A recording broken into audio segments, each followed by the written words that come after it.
We are going to talk about Jedrick Wills getting his contract restructured and what that means for the Browns. But really quickly, it is the last day of the month. So let's pull off a come-from-behind win against Steelers Talk in subscribers here at Chat Sports. I would love to set the tone before the season even gets under the way that there is a new king of the North in the AFC North between the Browns and the Steelers. So hit the sub button down below and let's beat Steelers Talk in subs.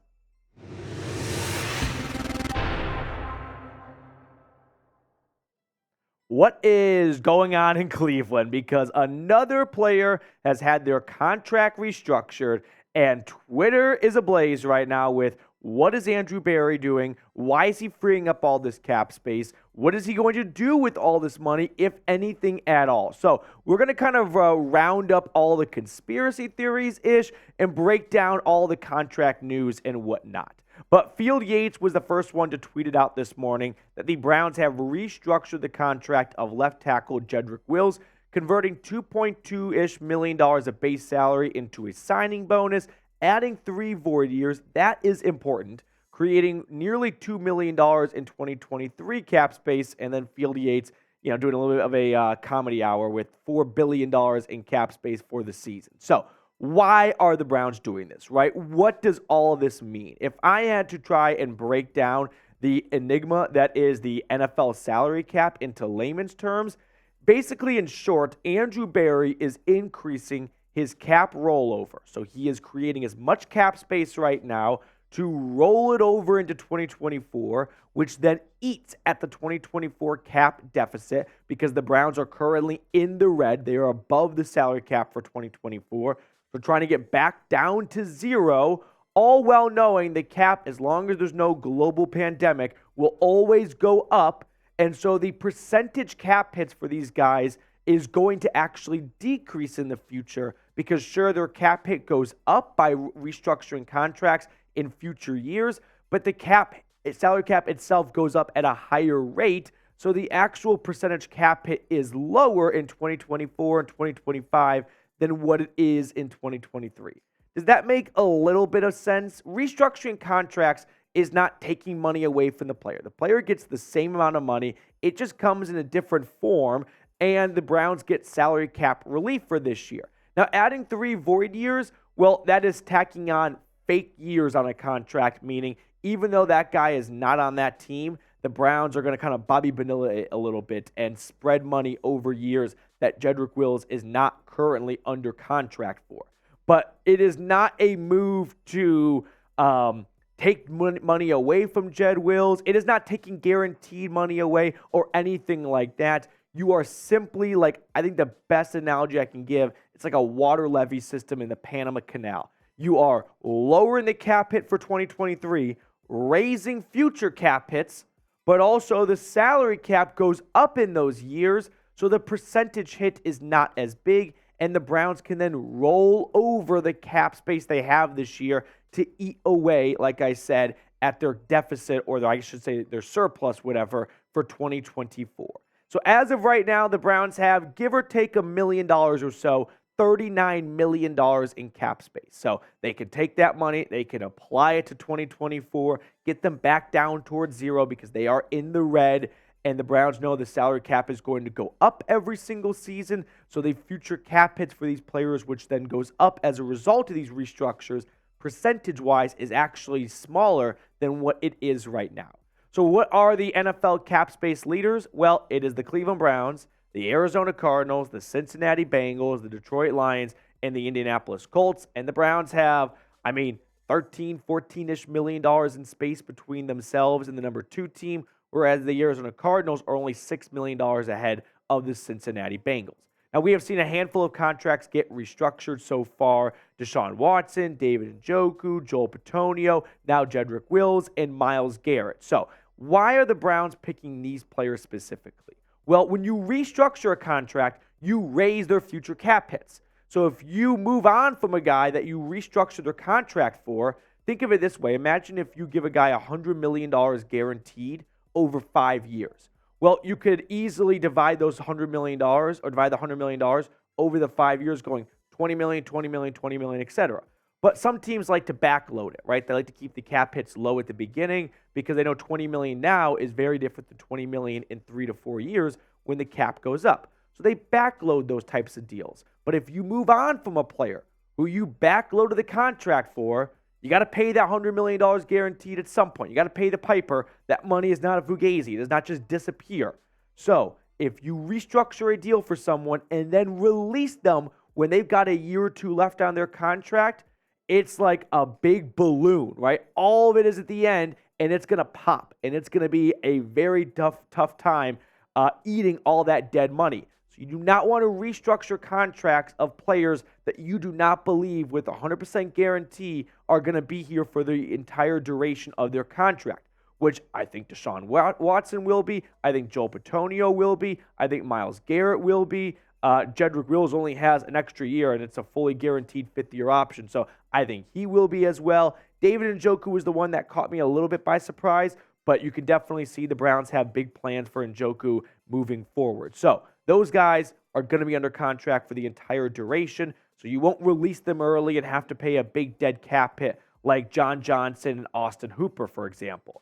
But there are some other guys I could see the Browns potentially restructuring their contracts, and if you're on this list, Denzel Ward, Amari Cooper, Wyatt Teller, Nick Chubb, Jack Conklin, I wonder if not having your contract restructured is a bit of a message that the Browns are clearly kind of like Robert California in that One Office episode where he's got a list of names on one side and they spend the entire time trying to figure out what the two names mean. I think you want to be on the restructured side here because that is a side that the Browns believe are going to be here for the long haul. So maybe Denzel Ward would be the next guy to get his contract restructured because they believe he is going to be a long-term piece. But for the other players, if they don't restructure your contract, I don't think they view you as an absolute lock to be here for the entire duration of your current contract. Now, with all that being said, and hopefully I didn't lose anyone because I know the salary cap can be a bit boring and a bit dry and a bit confusing. Do you believe in Andrew Berry? Do you believe in the man in charge, the guy driving the bus right now? Yes or no? I do, because when you've got a very rich owner, which the Browns have, in Jimmy Haslam, who's going to greenlight your GM and not have it be a Oakland A's situation where he goes, we're going to spend money, so kick the can down the road. Let's win right now, and we know the salary cap goes up, and I've got no problem paying these big contracts through the entire duration of their contract because I don't want to release them to save some money just because I'm going to be a broke billionaire and not pay the duration of the deal. No, the Browns have confidence that their ownership is going to continue to write these checks so Andrew Berry can continue kicking the can down the road, knowing he doesn't have to cut Myles Garrett on the last year of his deal because ownership wants to save a buck or a dime. So with all that being said, is Andrew Berry making space for a big move? I think I made my point pretty clear as to what I believe he is doing with all these contract restructures. But there is the fun side of me that goes, it's Blockbuster Berry. The guy goes to AA meetings for NFL trades. He loves to make big headline moves.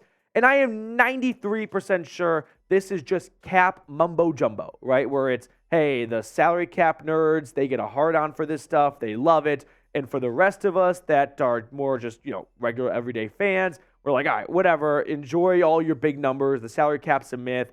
Figure it out yourself. But there is that 7% chance that maybe Andrew Berry is restructuring all these contracts to make cap space, to go make some blockbuster move because he's all in on this season. So why hold back? Like we have seen Andrew Berry, anytime a problem comes up, the guy fixes it, right? Cade York, not looking too good. We're trading for a kicker. Ooh, defensive line's not shaping up too nicely. Guaranteed contract for Shelby Harris. Bad run defense, Dalvin Tomlinson. We want an extra pass rusher next to Myles Garrett, Okoronkwo. We want another one, Zadarius Smith. We need speed at wide receiver, Elijah Moore. You want more speed? Marquise Goodwin. He continues to solve roster problems. I don't think this roster has a problem right now. The only problem is it's all in. And so there could be some blockbuster guys that are catching Andrew Berry's eye right now. We'll look at 6 names in particular. Not all 6 make sense for the Browns. Like Jonathan Taylor, that's not going to happen. The Browns have no interest. Tee Higgins, that would be a very difficult interdivision trade to pull off, but it did happen last year with TJ Hawkinson. But again, these are just, I think, the 6 biggest blockbuster names that if there were to be a trade that goes down that shocks the NFL world, it would probably include one of these guys here. And a couple of them do make some sense. And Aaron Donald, of course, has been a name that has been floated out to Cleveland. And I think Aaron Donald to the Browns is just fan fiction. And I'm definitely guilty of spreading some of that fan fiction. But who doesn't get caught up in just the notion or the idea of the Rams are kind of sucking. I think they're on that post-Broncos Super Bowl path where they might be going downhill very quickly. And what if they want to sell high? What if they want to get the most possible for Aaron Donald? And that would be moving on from him now as opposed to maybe at the end of the season or mid-season if Aaron Donald isn't having, an Aaron Donald caliber season. And before we kind of unpack just the even remote possibility of trading for Donald, let me tell you guys about our sportsbook partner, BetUS. When you go to chatsports.com/bet and enter promo code Browns125, they give the dog pound a 125% deposit bonus. So in layman's terms, if you deposit 100 bones, they match that and then give you an additional $25. Now, if we look at the week 1 odds over on BetUS, they've got the Bengals as 2.5-point favorites. Producer Jake Chipper, I'm just going to put you on the spot right now. Kevin Stefanski has played 6 games or coached 6 games against the Cincinnati Bengals in his coaching career. How many games do you think he has won against the Bengals out of 6? Out of 6? Yeah. I'm going to say, I guess just say 4. 5 and 1. Wow. Myles Garrett has 11 career sacks against the Bengals, the most against any one team. Give me the Brownies, baby. All day, every day. Chatsports.com/bet. Promo code Browns125. Now, let's get some background information on Donald really quickly because I am definitely, reaching for the stars here. And everyone knows that, no doubt about it. But we can all admit that this would be a very fun fantasy to see come to life. So Aaron Donald's base salary this year, which a team would take on if they traded for him, is $13.5 million. The Browns could definitely swing that theoretically. Now, Donald does have a no-trade clause, so he has to agree to any trade. And I have no idea if Aaron Donald has any aspirations to move to Cleveland or to play for the Browns. I don't know. You don't know. Really, only Aaron Donald knows. But that is a major thing to factor in. He turned 32 years old in May, so he's definitely, still a superstar defensive player, no doubt about it. But he is towards the end of his career compared to the start of his career. Now, if the Rams were to trade Aaron Donald, again, we are reaching for the stars here, but just bear with me for a moment. The dead cap hit for LA is $12.5 million this year. Next year, it's $28 million. So about $41 million, if I'm doing my math correctly, in dead cap hits. Yikes. That's a lot of money to eat, but we've seen that go down with Matt Ryan and Carson Wentz, so it's not completely unheard of. The cap savings is $13.5 million, so if LA is okay with eating a lot of dead money and getting some cap savings in return, I could see them kind of mentally wrapping this around their head. Now, the biggest hurdle I come to is not whether or not the Browns have money or the Rams want to eat all that dead money. It's do the Browns have anything good to offer for Aaron Donald, right? When you look at their 2024 draft picks, Cleveland still does not have a first-round pick. Surely the Rams would want a first-round pick and more for Aaron Donald. So what could the best possible offer the Browns put together look like? This is my best swing at it. It's this year's second-round pick, next year's first-round pick, and then the guy that we always just sort of toss into trade discussions, Greg Newsome. I think Greg Newsome has kind of become the punching bag for trade ideas because he's good enough where he gets some value in a trade, but he's not too good where we wouldn't want to move on from him. You know what I mean? He's kind of right in that sweet spot where he's not some nobody Joe Schmuck that no one has interest for, but he's definitely not too good of a corner where everyone would be like, no way, hands off, he is off limits. He's kind of right in that middle ground where, hey, we could offer him up as a good trade piece and go, you want Greg Newsome, but he's not too good where we go, we don't want to move on from Greg Newsome. So I kind of feel bad for Newsome because he continues to get tossed into these trade conversations. But would you do this trade? Honestly, this is a bit of a tougher question than I think people realize. Yes or no? A second, a future first, and a former first-round pick, Greg Newsome, all for a 32-year-old Aaron Donald. Give me your honest opinion down in the comment section. Personally, you can't pass on Aaron Donald. If the Rams sent you that trade offer, how could you say no? Well, do you really want to go 4 and borderline 5 straight years because you're moving on from Greg Newsome, who was your 2021 first round pick, and then 2022, 2023, 2024, and then 2025. So 4 straight years without using a first round selection. That stings. And if it gets you a Super Bowl like it did for the Rams, who said F them picks, it's worth it, especially for a team like the Browns. Like maybe some other teams like the Patriots. All right, what's another Super Bowl to them? They've got so many. But for the Browns, like you do anything possible to go get your first Lombardi trophy. But it would be a bit of a tough pill to swallow, especially if you don't get that Super Bowl ring. Oh, Nelly, it could be some tough sledding in the future. So I can see the pros and cons to both sides, but ultimately, if I was Andrew Berry and the Rams gave me a phone call and offered that, you have to say yes, right? How could you say no? Could you imagine a defensive line with Myles Garrett, Aaron Donald on it? Just those 2 guys alone. And then you toss in Zadarius Smith and Dalvin Tomlinson and Shelby Harris. That would be incredible. That is an absolute fantasy football lineup. You can't pass on that type of defense. Now, before we get on out of here, I quickly want to plug our Raiders YouTube channel here at Chat Sports, hosted by Mitchell Renz. He is doing legit an 8-hour live show today, getting a Raider tattoo on it. So if anyone wants to pop on over there for a minute and see what getting a tattoo on YouTube Live looks like, by all means, feel free to knock yourself out. It's the Raiders Report by Chat Sports. That's the thumbnail, so go click on it. Tell them Petey sent you. It's bonkers. It's in the lobby of our office right now, and it is quite the scene every time I look over from my desk. All right, let's pick a card to wrap up today's show. For everyone still watching right now, I do want to plug, and I probably should have said this early in the video, it is Thursday, as I film this right now, of course, and tomorrow, Friday, I am going to Charlotte, North Carolina for the UNC South Carolina game with some work buds. So hopefully no big Aaron Donald trade goes down over the weekend, but if big news happens, you guys know that I might be a little bit slow to try and get something out. Now, Chipper, what card do you want to pick? Well, you were talking earlier. Kevin Stefanski, 5 wins against the Bengals. Oh, I love this. 5 of diamonds. 5 of diamonds? My guess. Okay. I'm going to go with the 9 of clubs. 9 of spades! Oh! And here's the thing. I was like, Aaron Donald, 9. I'll just pick. I was about to say spades, but I went with clubs.